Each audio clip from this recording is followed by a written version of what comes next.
Hi dear friends, welcome to Kerala Mactech. അപ്പോൾ നമ്മളിന്ന് വീണ്ടും ഒരു യൂസ്ഡ് കാർ ഇൻസ്പെക്ഷൻ ചെയ്യാനായിട്ട് പോവുകയാണ്. അപ്പോൾ അതിന് വേണ്ടിയിട്ടുള്ള എന്തൊക്കെ ടൂൾസും കാര്യങ്ങളൊക്കെയാണ് നമ്മൾ കയ്യിൽ കരുതുന്നത്, എങ്ങനെ ഇൻസ്പെക്ട് ചെയ്യാം.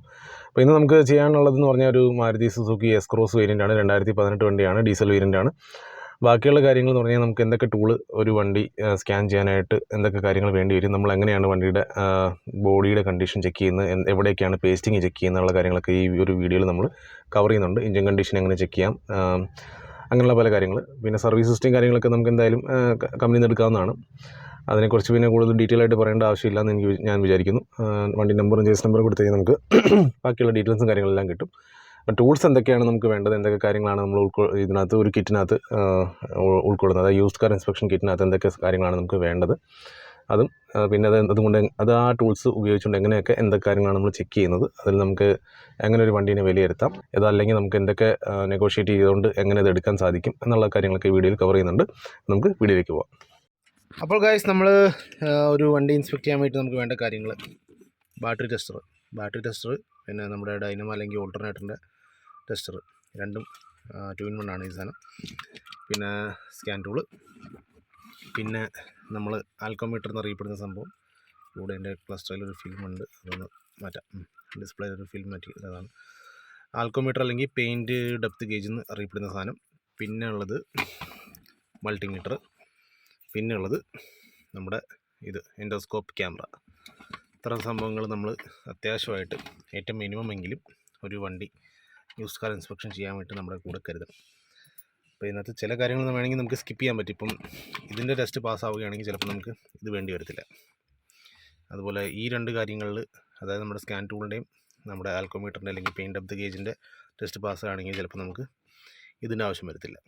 ചില കേസസിൽ ഇതെല്ലാം നമുക്ക് ഉപയോഗിക്കേണ്ടി വരും. ഡിപ്പെൻസ്, ഓരോ വണ്ടി ഏത് കണ്ടീഷനിലാണ് കൊണ്ടെടുക്കുന്നത്, എങ്ങനെയാണ് മെയിൻറ്റെയിൻ ചെയ്യപ്പെടുന്നത്, എങ്ങനെയാണ് അത് സെയിൽ ചെയ്യപ്പെടുന്നത്, വെറും സെയിൽ ചെയ്യാൻ വേണ്ടിയിട്ട് വെറും പൊള്ള വാക്കുകളാണോ ഉപയോഗിക്കുന്നത്, അല്ലെങ്കിൽ പ്രോപ്പറായിട്ട് വെൽ മെയിൻറ്റെയിൻ ആയിട്ടുള്ള ഒരു കറക്റ്റായിട്ടുള്ളൊരു കാറാണോ കൊടുക്കുന്നത് എന്നുള്ളത് അതിനെ ആസ്പദമാക്കിയിട്ടിരിക്കും ബാക്കിയുള്ള കാര്യങ്ങളെല്ലാം. അപ്പോൾ ഇത്രയും സാധനമെങ്കിലും മിനിമം നമുക്കൊരു കാർ ഇൻസ്പെക്ട് ചെയ്യാനായിട്ട് വേണം. അപ്പോൾ ഇതും കൊണ്ട് എങ്ങനെയൊക്കെ ഓരോ കാര്യങ്ങൾ നമ്മൾ ടെസ്റ്റ് ചെയ്യുന്നുള്ളത് നമുക്ക് ഫർദർ മുന്നോട്ട് കാണാം. അങ്ങനെ നമ്മൾ പറഞ്ഞേക്കുന്ന സൈറ്റിലെത്തി. നമ്മുടെ ചെക്ക് ചെയ്യാനുള്ള എക്സ് ക്രോസ് നമ്മുടെ ഫ്രണ്ടിൽ കിടപ്പുണ്ട്. ഇതാണ് നമ്മുടെ വണ്ടി. ഇതിനകത്ത് വണ്ടി ഒറ്റ നോട്ടത്തിൽ വണ്ടി അടിപൊളിയാണ്, കാണാൻ ഭയങ്കര അപ്പിയറൻസ് ആണ്, നല്ല ഗ്ലേസിംഗ് ഒക്കെ ഉണ്ട്, പേൾ വൈറ്റ് കളറും കൂടിയാണ്. പക്ഷെ നമ്മൾ ഡോർ ഹാൻഡിലും അതിൻ്റെ ചുറ്റുവട്ടവും കാര്യങ്ങളൊക്കെ കാണുമ്പോഴത്തേക്ക് അവിടെ ഒരു റീപെയിൻറ്റിൻ്റെ ഒരു ലക്ഷണങ്ങൾ കാണുന്നുണ്ട്. ഹാൻഡിലുകൾ ശ്രദ്ധിച്ചാൽ നമുക്ക് മനസ്സിലാക്കാനായിട്ട് സാധിക്കും. പിന്നെ നമുക്ക് എന്തായാലും പെയിൻറ്റ് ഡെപ്ത് ഗേജ് വെച്ച് ചെക്ക് ചെയ്യാനായിട്ട് സാധിക്കും. വണ്ടിയുടെ സ്റ്റാർട്ടിങ്ങും കാര്യങ്ങളൊക്കെ നോക്കാം. ഓയിലും കാര്യങ്ങളൊക്കെ ഓക്കെയാണ്, കുഴപ്പമൊന്നുമില്ല. ജെനുവിൻ കിലോമീറ്റർ ഈ ക്ലസ്റ്ററായി കാണിക്കുന്ന കിലോമീറ്റർ തന്നെയാണ് ഇപ്പോൾ കാണിക്കുന്നത്. സ്റ്റാർട്ട് ചെയ്ത് നോക്കുമ്പോഴത്തേക്ക് നോർമൽ സ്റ്റാർട്ട് ആകുന്നുണ്ട്. വേറെ അൺയൂഷ്വലായിട്ടുള്ള പ്രോബ്ലംസോ നോയ്സോ അൺയൂഷ്വലായിട്ടുള്ള സ്മോക്കോ കാര്യങ്ങളൊന്നും തന്നെ വണ്ടിയിലില്ല. എല്ലാം പക്ക പെർഫെക്റ്റ് ആയിട്ട് നോർമലി ഒരു നമ്മുടെ എസ് ക്രോസ് എങ്ങനെ ബിഹേവ് ചെയ്യേണ്ടിയിരിക്കുന്നു അതുപോലെ തന്നെ ബിഹേവ് ചെയ്യുന്നു. വേറെ കുഴപ്പങ്ങളൊന്നും കാണാനില്ല. പിന്നെ നമുക്കിതിൻ്റെ ഫർദർ ബാക്കിയുള്ള കാര്യങ്ങളെന്ന് പറഞ്ഞു കഴിഞ്ഞാൽ വേറെ ഇന്നത്തെ നമ്മുടെ മോഡേൺ വണ്ടികൾ ചെക്ക് ചെയ്യുന്നതനുസരിച്ച് നമുക്ക് ഒരുപാട് കാര്യങ്ങൾ ചിലപ്പോൾ ചെക്ക് ചെയ്യേണ്ടി വന്നേക്കും. അപ്പോൾ ഇതൊരു എസ് ക്രോസ് ആണെങ്കിൽ പോലും എസ് ക്രോസ് അത്യാവശ്യം ഇൻ്റർനാഷണൽ സ്റ്റാൻഡേർഡിൽ വന്നേക്കുന്ന ഒരു വണ്ടിയാണ്, നമുക്ക് എല്ലാവർക്കും അറിയാം. അപ്പം അങ്ങനെയുള്ള കാര്യം 2018 വണ്ടി ആയതുകൊണ്ട് തന്നെ നമ്മളിപ്പോൾ ഇതിൻ്റെ ഫ്ലോറും കാര്യങ്ങളും കൂടിയൊക്കെ ഒന്ന് ചെക്ക് ചെയ്യുന്നുണ്ട്. കാരണം വല്ല ഫ്ലഡിങ്ങോ കാര്യങ്ങളോ വല്ലതും ഉണ്ടോ എന്നുള്ളത് നമുക്ക് കൺഫേം ചെയ്യാൻ വേണ്ടിയിട്ടാണ്. അങ്ങനെ എന്തെങ്കിലും മാസീവ് ഇഷ്യൂസ് ഉണ്ടോ എന്നുള്ളത് നമുക്ക് ക്ലിയർ ചെയ്തിട്ടല്ലേ നമുക്ക് വണ്ടി എടുക്കാനായിട്ട് സാധിക്കുകയുള്ളൂ. അപ്പോൾ അതൊക്കെ നമ്മൾ ചെക്ക് ചെയ്യുന്നുണ്ട്. ഇൻ കേസ് നമുക്ക് ഫ്ലോർ എടുക്കാൻ ബുദ്ധിമുട്ടുണ്ടെങ്കിൽ നമുക്ക് അതിലും വഴി എൻഡോസ്കോപ്പ് അല്ലെങ്കിൽ ഡാഷ്ബോർഡിനകത്തൊക്കെ എൻഡോസ്കോപ്പ് കടത്തി നമുക്ക് ചെക്ക് ചെയ്യാനായിട്ട് സാധിക്കും. പിന്നെ നമ്മൾ നോക്കുന്നതെന്ന് പറഞ്ഞാൽ ബാറ്ററിയുടെ കണ്ടീഷൻ, ബാറ്ററി ടെസ്റ്റർ ഉണ്ട്. അത് വെച്ച് നമ്മുടെ ബാറ്ററിയുടെ കണ്ടീഷൻ, ചാർജിങ് സിസ്റ്റം. ഇത് ഹൈബ്രിഡ് വെഹിക്കിളാണ്. അപ്പോൾ ഇത് ഒരു integrated starting generator, ISG integrated starter generator system include ചെയ്ത് വന്നിരിക്കുന്ന ഒരു വണ്ടിയാണ്. അപ്പോൾ അത് നമ്മൾ ഈ ടെസ്റ്റർ വെച്ച് ചെക്ക് ചെയ്താലേ അറിയുള്ളൂ. കാരണം നോർമൽ വണ്ടികളുടെ ഓൾട്ടർനേറ്റർ പോലെയല്ല, ഇതിൻ്റെ ഓൾട്ടർനേറ്ററിനകത്ത് എന്തെങ്കിലും കംപ്ലയിൻറ്റ് വന്നു കഴിഞ്ഞാൽ നല്ല ചിലവുള്ളതാണ്. അപ്പോൾ അത് ഇൻറ്റഗ്രേറ്റഡ് ആണോ, അത് നല്ല ഇൻറ്റാക്റ്റ് ആണോ, വർക്കിംഗ് ഒക്കെ പക്കയാണോ എന്നുള്ളത് നമ്മൾ നോക്കണം. പിന്നെ പേസ്റ്റിങ്, അപ്പം ഡോറുകളുടെ പേസ്റ്റിങ്, അതുപോലെ നമ്മുടെ ബോണറ്റിൻ്റെ പേസ്റ്റിങ്, ഇങ്ങനെയുള്ള കാര്യങ്ങളൊക്കെ നമ്മൾ പക്കയായിട്ട് ചെക്ക് ചെയ്യേണ്ടതായിട്ടുണ്ട്. പിന്നെ ചെറിയ ചെറിയ ഇഷ്യൂസ് അവിടെ ഇവിടെ കുഞ്ഞു ചെറിയ തട്ടുമുട്ടൊക്കെ നമുക്ക് കാണാനുണ്ട്. അത് വിഷയമില്ല, കാരണം കൊച്ചിയിലുള്ള വണ്ടിയാണ്. എന്തായാലും ചെറിയ തട്ടുമുട്ടുകളൊക്കെ കാണാം. അത് നമുക്ക് എന്തായാലും പ്രോപ്പറായിട്ട് ചെയ്തിട്ടുണ്ട്, വൃത്തിക്ക് വർക്ക് തീർത്തിട്ടുണ്ട്. അപ്പോൾ അത് എങ്ങനെയാണെന്നുള്ളത് ഇനിയും ഷെയർ ചെയ്യാം, കാര്യങ്ങൾ മുന്നോട്ട് പറയാം. അപ്പോൾ ഇതിനകത്തെന്ന് പറഞ്ഞു കഴിഞ്ഞാൽ വണ്ടി ഓവറോൾ നമുക്ക് കുഴപ്പമില്ല. ഡോർ ഹിഞ്ചസും കാര്യങ്ങളൊക്കെ നോക്കിയാൽ തന്നെ നമുക്ക് അത്യാവശ്യം ഫ്ലഡ് എഫക്റ്റും കാര്യങ്ങളൊക്കെ അറിയാം. ഫ്ലോർ നോക്കിയാൽ അറിയാം. അപ്പോൾ അങ്ങനെ മേജർ സീനൊന്നും നിലവിൽ വണ്ടിയിൽ കാണുന്നില്ല. പിന്നെ തട്ടുമുട്ടുണ്ടെന്നുള്ളത് ഓൾറെഡി ഡൗട്ട് അടിച്ചായിരുന്നു. അപ്പോൾ അത് നമുക്ക് നോക്കാം. അതിന് മുന്നേ നമുക്ക് വണ്ടി സ്കാനിങ് ഇട്ടേക്കാം. കാരണം air bag, ABS, climate control, AC, അങ്ങനെയുള്ള കാര്യം, ബോഡി കൺട്രോൾ മോഡ്യൂൾ, അങ്ങനെയുള്ള കാര്യങ്ങളൊന്നും നമുക്ക് പ്രെഡിക്റ്റ് ചെയ്യാൻ പറ്റാത്ത കംപ്ലയിൻറ്റുകളാണ്. അപ്പോൾ അതൊക്കെ നമുക്ക് സ്കാൻ ടൂൾ ഇല്ലാണ്ട് ഒരിക്കലും നമുക്ക് ചെക്ക് ചെയ്യാനായിട്ട് പറ്റില്ല. പലരും ചോദിക്കാറുണ്ട് എന്തുകൊണ്ടാണ് യൂസ് കാർ ചെക്ക് ചെയ്യുമ്പോഴത്തേക്ക് ചിലപ്പോൾ അരമണിക്കൂർ 3/4 മണിക്കൂറൊക്കെ സമയം എടുക്കുന്നതെന്ന് ചോദിക്കാറുണ്ട്. അപ്പോൾ അതിൻ്റെയൊക്കെ പ്രധാനപ്പെട്ട കാരണം ഇതൊക്കെ തന്നെയാണ്.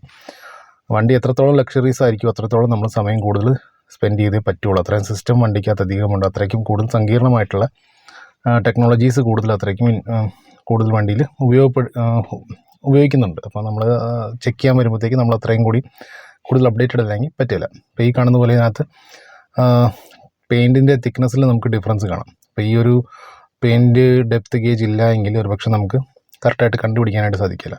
ഇപ്പോൾ കാര്യം ഡെപ്ത് ഗേജ് ഉള്ളത് കൊണ്ട് നമുക്ക് മനസ്സിലാക്കി ഇതിനകത്ത് ഇപ്പോൾ ഇപ്പുറത്തെ 2 ഡോറ് അത്യാവശ്യം റീപെയിൻറ്റ് ചെയ്തിട്ടുണ്ട്. ഡോറ് റീപ്ലേസ്മെൻ്റ് ഇല്ല, പിന്നെ അതൊരു സമാധാനമുണ്ട്. ഒറിജിനൽ ഡോർ തന്നെയാണ്. പക്ഷേ ചെറിയ തട്ടുമുട്ടുകളും കാര്യങ്ങളൊക്കെ വല്ലതും ചെറിയ ഉരസലോ അതൊക്കെ കിട്ടിയിട്ടുണ്ടാകും. കാരണം കൊച്ചി ആകുമ്പോഴത്തേക്കും എന്തായാലും സ്വാഭാവികമാണ്. അപ്പോൾ അതൊക്കെ ചെയ്തിട്ടുണ്ട്. പിന്നെയെന്ന് പറഞ്ഞു കഴിഞ്ഞാൽ ഇതിനകത്ത് ഹ്യൂജ് ഡിഫറൻസ് വന്നേക്കുന്ന എവിടെയാണ് നമുക്ക് ഈ ടൂൾ ഉള്ളതുകൊണ്ട് നമുക്ക് പെട്ടെന്ന് തന്നെ മനസ്സിലാക്കാനായിട്ട് സാധിക്കും. അപ്പോൾ നമ്മൾ നോക്കുകയാണെങ്കിൽ നമുക്കിതിൻ്റെ ബാക്കിയുള്ള നമുക്ക് 375 ആണ് ഇതുവരെ മാക്സിമം കിട്ടിയിരിക്കുന്ന റീഡിങ്. അടുത്തത് നമുക്ക് ചെക്ക് ചെയ്തുകൊണ്ടിരിക്കുന്നത് ഫ്രണ്ട് ലെഫ്റ്റ് സൈഡ് എനിക്ക് കൂടുതൽ ഡൗട്ടുണ്ട് കാഴ്ചയിൽ. ലുക്ക് വൈസ് വണ്ടി ഓക്കെയാണ്, എങ്ങും പെട്ടെന്ന് നമുക്കൊരു കളർ ഡിഫറൻസോ കാര്യങ്ങളൊന്നും തന്നെ കാണാനില്ല. പക്ഷേ ഒരു എക്സ്പീരിയൻസ് അനുസരിച്ച് നോക്കുമ്പോഴത്തേക്ക് അങ്ങനെ ഒരു ഇതുണ്ട്. എന്നാലും കൺഫർമേഷന് വേണ്ടിയിട്ടാണ് നമ്മൾ ഡെപ്ത് ഗേജും കൂടി യൂസ് ചെയ്യുന്നത്. അപ്പോൾ പെയിൻറ്റ് ഡെപ്ത് ഗേജ് യൂസ് ചെയ്യുമ്പോഴത്തേക്ക് നമുക്ക് കാണാതെ 427 GSM ആണ് അതിൻ്റെ ഡിഫറൻസ് വന്നേക്കുന്നത്. അപ്പോൾ അത് ഭയങ്കര ഹെവിയാണ്. ഇറ്റ് മീൻസ് അത്യാവശ്യം തട്ട് കിട്ടിയിട്ട് റെഡിയാക്കുന്നത്. ഡോറയിൽ എന്തോ ഒരു തട്ട് കിട്ടിയിട്ടുണ്ട്. ഡോറയിൽ ഇന്നർ സൈഡിൽ കുഴപ്പമില്ല, വണ്ടിയുടെ ചേസിസിലോ അല്ലെങ്കിൽ ഇന്നർ പാനലുകളിലോ ഉള്ളിലത്തെ പാനൽസോ അങ്ങനെയുള്ള കാര്യങ്ങളിലൊന്നും വലിയ ഡാമേജ് ഒന്നും വണ്ടിക്ക് കാണാനില്ല. അപ്പം ഓക്കെ, ന്യായമായിട്ടുള്ള കാര്യം. കസ്റ്റമർ അത് ക്ലിയർ ആയിട്ട് പറയുക തന്നെ ചെയ്തു, ഇങ്ങനെ ചെറിയ പണികൾ എടുത്തിട്ടുണ്ട്. ഓപ്പണായിട്ട് നമ്മളത് പറയുകയും ചെയ്തു. അപ്പോൾ നമുക്ക് അത്യാവശ്യം ജെന്യൂൻ പാർട്ടിയാണെന്ന് നമുക്ക് തോന്നുന്നുണ്ട്. പിന്നെ ബോണറ്റിൻ്റെ എല്ലാ വശങ്ങളിലും ഏതാണ്ട് ഒരേ ഒരു സ്റ്റാൻഡേർഡിലാണ് പെയിൻറ്റിൻ്റെ ഒരു തിക്നെസ് വന്നേക്കുന്നത്. അപ്പോൾ അതൊക്കെ വെച്ച് നോക്കുമ്പോഴത്തേക്ക് ഓവറോൾ നമുക്ക് വണ്ടി വലിയ കുഴപ്പമൊന്നുമില്ല. എൻജിൻ സൗണ്ടൊക്കെ നേരത്തെ കേട്ട പോലെ തന്നെ വളരെ ക്ലീൻ ആൻഡ് ക്ലിയറാണ്. അങ്ങനെ പ്രശ്നങ്ങളൊന്നുമില്ല. ഓയിൽ ലീക്കോ പ്രശ്നങ്ങളോ അങ്ങനെ ഇഷ്യൂസൊന്നുമില്ല.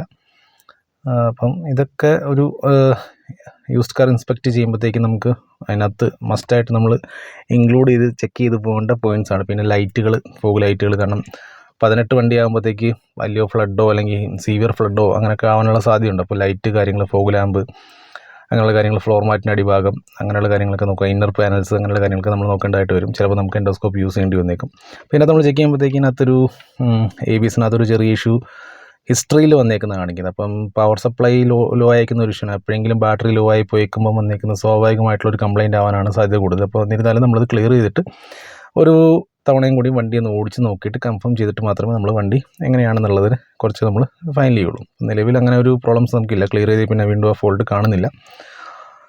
പിന്നെന്ന് പറഞ്ഞു കഴിഞ്ഞാൽ പ്രൊഫഷണലി നമ്മൾ ഒരു കാർ ചെക്ക് ചെയ്യുമ്പോഴത്തേക്ക് അതിനകത്ത് ഇപ്പോൾ മോഡേൺ വെഹിക്കിൾസ് ആണ്. അപ്പോൾ എല്ലാത്തിനകത്തും ABSും എയർ ബാഗും ഇല്ലാത്ത ഒരു വണ്ടി പോലും ഇല്ല. അപ്പോൾ ഇതിനകത്തുള്ള 4 എയർ ബാഗ് പ്രോപ്പറായിട്ട് പ്രവർത്തിക്കുന്നുണ്ടോ ഇല്ലയോ എന്നുള്ളത് ടെസ്റ്റാണ് ഇപ്പോൾ നമ്മൾ ചെയ്തുകൊണ്ടിരിക്കുന്നത്. അപ്പോൾ എയർ ബാഗിനകത്ത് വരാവുന്ന പരമാവധി നമ്മുടെ റെസിസ്റ്റൻസും കാര്യങ്ങളൊക്കെയാണ് നിലവിൽ നമ്മൾ ചെക്ക് ചെയ്തുകൊണ്ടിരിക്കുന്നത്. അപ്പോൾ അത് കമ്പനി സ്റ്റാൻഡേർഡുമായിട്ട് മീറ്റ് ചെയ്യുന്നുണ്ട്. അങ്ങനെ പ്രശ്നങ്ങളൊന്നുമില്ല. ഇതിനെക്കുറിച്ച് വീണ്ടും കുറച്ചും കൂടി ബ്രീഫായിട്ട് കുറച്ചും കൂടി നല്ല രീതിയിൽ ഭാവിയിൽ വീഡിയോസ് ഞാൻ ഷെയർ ചെയ്യുന്നതായിരിക്കും. അതിനുവേണ്ടി സ്റ്റേ ട്യൂൺഡ് ആയിട്ട് തന്നെ നിൽക്കുക. അപ്പം എയർ ബാഗിൻ്റെ സൈഡ് നമുക്ക് ക്ലിയറായി, ABSൻ്റെ സൈഡ് ക്ലിയറായി. ഇനി body control module, climate control module, കാരണം automatic AC, automatic climate control system ഒക്കെ വരുന്ന ഒരു വണ്ടിയാണ്.